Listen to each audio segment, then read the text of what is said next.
Hello friends and welcome once again. तो आज मैं एलिस वॉकर के famous novel the colour purple को हिंदी में नरेट करूंगी।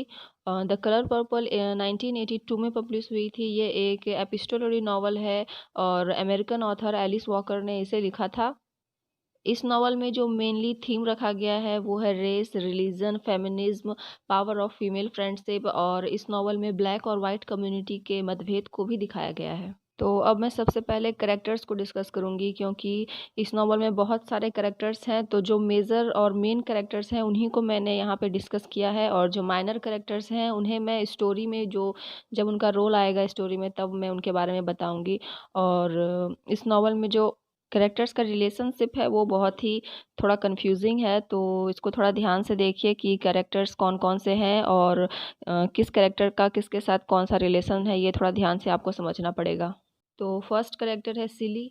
सिली इस नॉवल की प्रोटेगोनिस्ट है, और शुरुआत में तो सिली चुपचाप अपने ऊपर हो रहे जो सेक्सुअल हरासमेंट है उसके जो अपने खुद के फादर हैं, एक्चुअली में वो उसका फादर नहीं होता है, स्टेप फादर होता है वो उसके। लेकिन ये चीज़ सिली को स्टोरी के आखिर में पता चलती है कि उसका जो फादर है जो उसके ऊपर सेक्सुअल हरासमेंट कर रहा है वो उसका अपना फादर नहीं है बल्कि वो स्टेप फादर है।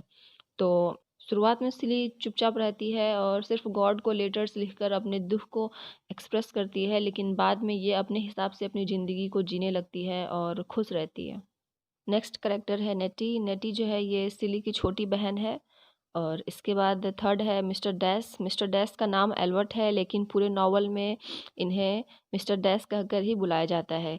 ये सिली का अब्यूसिव हस्बैंड है जो सिली को हमेशा मारता पीटता रहता है और घर के सारे काम करवाता है और हर तरह से उसे परेशान किया करता है। इसके बाद फोर्थ करेक्टर है सग एवरी। ये जो है एक सिंगर है और ये मिस्टर डैश की एक्स गर्लफ्रेंड भी है। नेक्स्ट करेक्टर है सोफिया। सोफिया एक स्ट्रॉन्ग माइंडेड वुमन है और ये हार्पो की फर्स्ट वाइफ है। इसके बाद नेक्स्ट है हार्पो। हार्पो जो है ये मिस्टर डैश का बड़ा बेटा है। इसके बाद नेक्स्ट करेक्टर है स्क्विक। ये स्क्विक जो है ये हार्पो की सेकंड वाइफ है। जब सोफिया हार्पो को छोड़कर चली जाती है तो हार्पो स्क्विक के साथ अपना रिलेशन बनाता है, लेकिन स्क्विक भी बाद में हार्पो को छोड़कर ग्रेडी के साथ भाग जाती है। तो इसीलिए मैंने बोला था कि कैरेक्टर्स का जो रिलेशनशिप है बहुत ही कॉम्प्लेक्स है, तो ध्यान से सुनिए ताकि आपको ठीक से समझ में आ पाए। नेक्स्ट है सैम्यूल एंड कॉरिन। सैम्यूल और कॉरिन एक मिशनरी कपल है और इन्होंने ही सिली के बच्चों को अडॉप्ट किया था। इसके बाद है एडम। एडम जो है ये सिली का बेटा है। और इसके बाद नेक्स्ट करेक्टर है पा। पा का इस नावल में जो है नाम ज़्यादातर नहीं आता है, इसका नाम अल्फोंसो है, लेकिन ज़्यादातर इसे पा कहकर ही इस नावल में बुलाया गया है। ये जो अल्फोंसो है ये सिली का एब्यूसिव फादर है जो सिली को सेक्सुअली अब्यूज़ करता था। इसके बाद नेक्स्ट है ओलिविया। ओलिविया ये सिली की बेटी है। सारे मेजर कैरेक्टर्स को डिस्कस करने के बाद मैं अब स्टोरी की शुरुआत करती हूँ। तो सिली एक अनएजुकेटेड 14 साल की लड़की है जो कि साउथर्न यूनाइटेड स्टेट के एक छोटे से गांव जॉर्जिया में रहती थी। और वो अक्सर गॉड को लेटर्स लिखा करती है, क्योंकि सिली का जो फादर है अल्फोंसो, जिसे सिली हमेशा पा कहकर बुलाती है, वो हमेशा सिली को पीटा करता था, मारा करता था, और यहाँ तक कि वो बहुत बार सिली का रेप भी करता है, जिस कारण सिली 2 बार प्रेग्नेंट हो जाती है। और उसे एक लड़की होता है फर्स्ट टाइम जिसका नाम ओलिविया है, और सेकंड टाइम उसे एक लड़का होता है जिसका नाम एडम है। तो इन दोनों बच्चों को सिली का जो पा है वो किडनैप करके किसी को बेच देता है। तो वो ये बच्चों को किसको बेचता है ये हम आगे स्टोरी में देखेंगे। इसी बीच सिली की जो बीमार माँ थी वो सिली को बहुत डांटती है, फटकारती है उसके प्रेगनेंसी को लेकर, क्योंकि उसे सब कुछ पता नहीं होता है। और उसी वक्त सिली की माँ की डेथ भी हो जाती है। इसके बाद इसी बीच सिली और उसकी छोटी बहन नेटी को पता चलता है कि एक एल्बर्ट नाम का आदमी, जिसे इस नॉवल में मिस्टर डैश कहा गया है, वो नेटी से शादी करना चाहता है। लेकिन सिली का जो पा है वो नेटी की शादी एल्बर्ट से नहीं होने देता है, और नेटी के बदले सिली की जो शादी है वो एल्बर्ट से करवा देता है। इसके बाद सिली शादी करके एल्बर्ट के साथ रहने चली जाती है, लेकिन वहाँ भी जो है सिली खुश नहीं रह पाती है, क्योंकि ये जो मिस्टर डैश है ये हमेशा सिली को टॉर्चर किया करता है, परेशान किया करता है।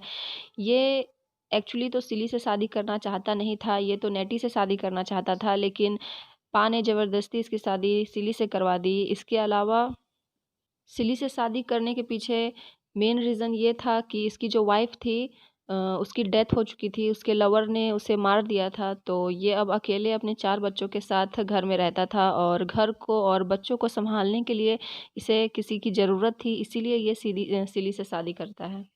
यहाँ तक कि एल्बर्ट के जो बच्चे थे वो भी सिली को परेशान किया करते थे। इसी बीच नेटी भी अपने स्टेप फादर के घर को छोड़कर सिली के पास रहने चली आती है, क्योंकि नेटी अपने आप को वहाँ सेफ फील नहीं करती है और इसी कारण वो अपनी बहन के साथ रहने चली आती है। लेकिन सिली के साथ उसके घर पर भी वो अपने आप को सेफ फील नहीं करती है। वहाँ मिस्टर डैश के गलत व्यवहार से परेशान हो जाती है और एल्बर्ट शुरू से ही नेटी को पसंद करता था और उसी से शादी करना चाहता था, लेकिन उसकी शादी सिली से करवा दी जाती है। और जब नेटी उसके घर में रहने आती है तो मौका का फ़ायदा उठाकर वह नेटी के करीब होने की कोशिश करता है, लेकिन नेटी को यह सब अच्छा नहीं लगता है और नेटी अपने बहन के घर को छोड़कर फिर से भाग जाती है। और नेटी सिली से प्रॉमिस करती है कि वो हमेशा लेटर्स के ज़रिए अपने बारे में उसे बताया करेगी और उसे भी हमेशा लेटर लिखना होगा उसे अपने हाल समाचार को बताने के लिए।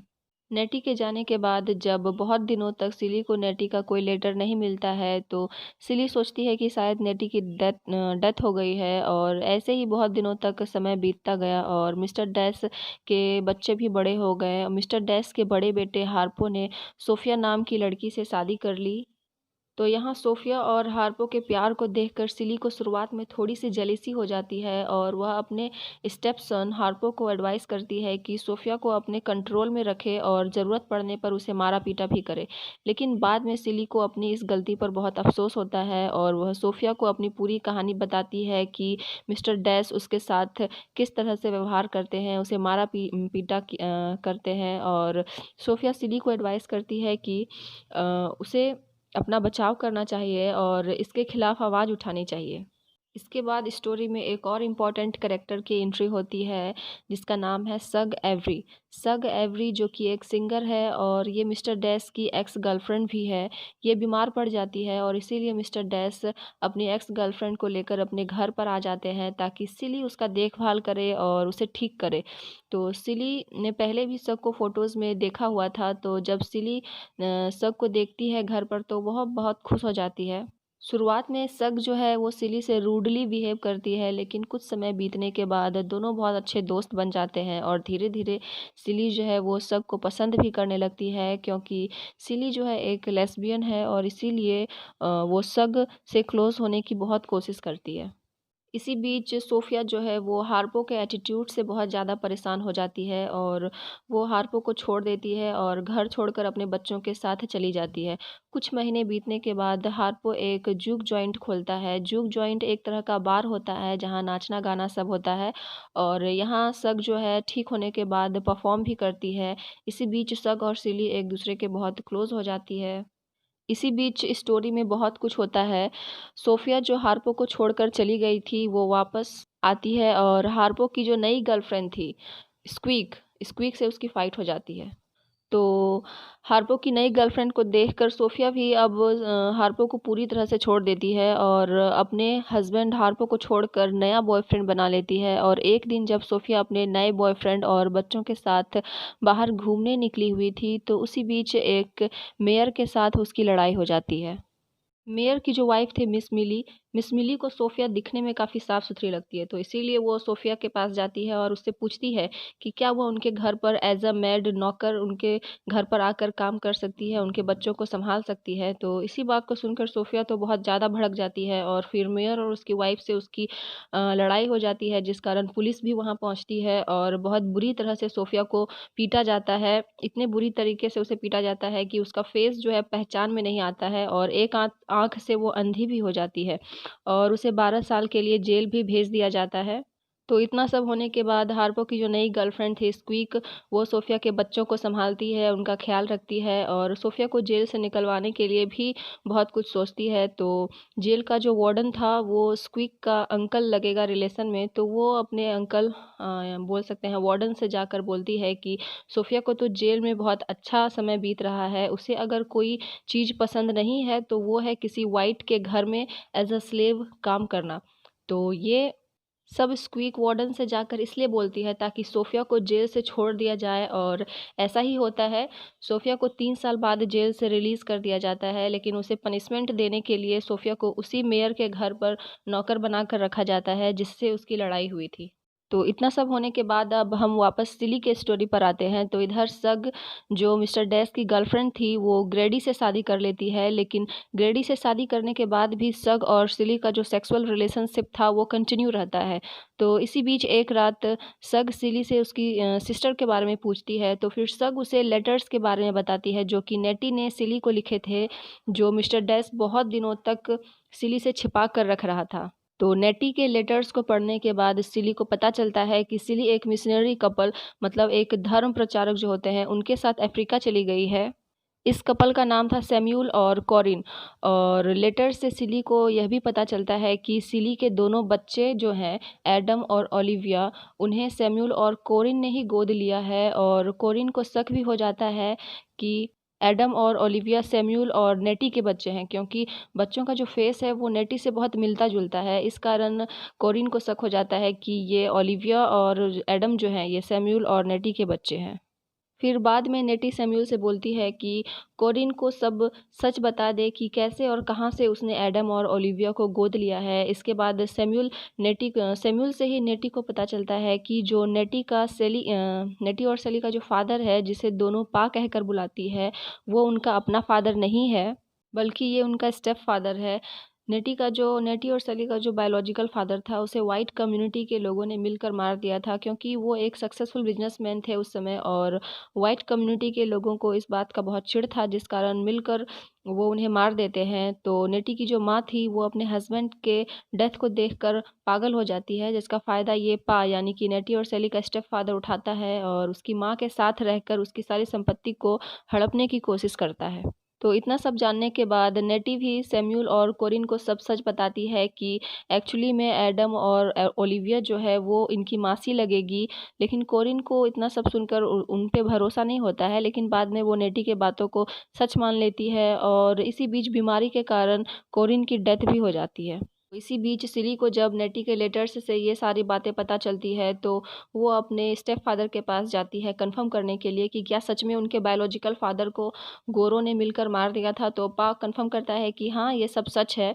तो इतना सब जानने और सुनने के बाद सिली का गॉड से विश्वास एकदम उठ जाता है। तो उस वक्त सग उसे संभालती है, और सिली फाइनली अब डिसाइड कर लेती है कि वो मिस्टर डैश के टॉर्चर को, उनके अब्यूसिव मैनर को और ज़्यादा बर्दाश्त नहीं करेगी, और उसे छोड़ने का मन बना लेती है। इधर सग और हार्पो की नई गर्लफ्रेंड स्क्विक भी अपना सिंगिंग करियर बनाने के लिए सिली के साथ घर छोड़ देते हैं और मेम्फिस आ जाते हैं। वहाँ सग पैसे कमाने के लिए रोड शोज़ करती है, और प्रॉपर एक बैंड ग्रुप भी बन जाता है उनका वहाँ पे। और सिली भी पैसे कमाने के लिए पैंट सिलने का काम शुरू कर देती है। समय बीतने के बाद सिली का जो पा था, यानी कि अल्फोंसो, उसकी भी डेथ हो जाती है, और पा की जो थर्ड वाइफ थी, जिसका नाम डेजी है, वो सिली को इस बारे में बताती है और उसे बुलाती है। तो सिली जब आती है तो डेजी उसे बताती है कि अल्फोंसो का जो इतना बड़ा घर है, संपत्ति है, ये सब सिली और नेटी के बायोलॉजिकल फादर का था, और अब ये प्रॉपर्टी, घर, ये सब सिली और नेटी के नाम पर है। तो ये जो बात है, पा ने दोनों बहनों से छिपा कर रखी थी। तो इसी बीच सिली जब अपने चाइल्डहुड घर पहुंची हुई थी, जॉर्जिया पहुंची हुई थी, तो सग एक जर्मन नाम के व्यक्ति के प्यार में पड़ जाती है, जो कि सग के ही बैंड का एक मेंबर था। तो सिली को जब ये पता चलता है तो सिली हर्ट फील करती है। सग के नए रिलेशनशिप के बारे में जानने के बाद भी सिली अपने आप को खुश रखने की कोशिश करती है। और इसी बीच नेटी के लेटर्स के जरिए सिली को पता चलता है कि नेटी और सैम्यूल अफ्रीकन विलेज ओलिंका से भागकर इंग्लैंड चले गए हैं, क्योंकि वहाँ ब्रिटिश रबर कंपनी ने पूरी तरह से अपना कब्जा कर लिया था, और लोगों के खेतों और ज़मीनों को भी हड़प लिया गया है, पेड़ों को काटा जा रहा है, और यहाँ तक कि पानी पीने के लिए भी उन्हें टैक्स देना पड़ता था। तो इंग्लैंड जाने के बाद नेटी अपने लेटर्स के जरिए बताती है कि उसने और सैम्यूल ने शादी कर ली है, और उन्होंने ओलिविया और एडम को भी उनके बायोलॉजिकल मदर सिली के बारे में बताया है, और बच्चे सिली से मिलना चाहते हैं। और नेटी यह भी बताती है कि एक बार वो अफ्रीका वापस जाएंगे, और वहाँ तासी और एडम की शादी करवाने के बाद वो वापस जॉर्जिया आएंगे पूरी फैमिली के साथ सिली से मिलने के लिए। इधर सक भी जर्मेन के साथ अपना रिलेशनशिप खत्म करके वापस सिली के पास आ जाती है और फिर नेटी, सैमुअल, ओलिविया, एडम और तासी सभी साथ में सिली के घर जॉर्जिया पहुंचते हैं। बहुत सालों बाद सिली और नेटी एक दूसरे से मिलती है। दोनों इस वक्त बूढ़े हो चुके हैं। दोनों अपने फैमिली को एक दूसरे से मिलवाते हैं और इसी हैप्पीनेस के साथ इस नॉवल का यहीं पे द एंड हो जाता है। So thank you friends, and if you like this video then please like and share this video, and channel को सब्सक्राइब जरूर कर लीजिएगा ताकि मेरी सारी वीडियोस की नोटिफिकेशन आपको हमेशा मिलती रहे।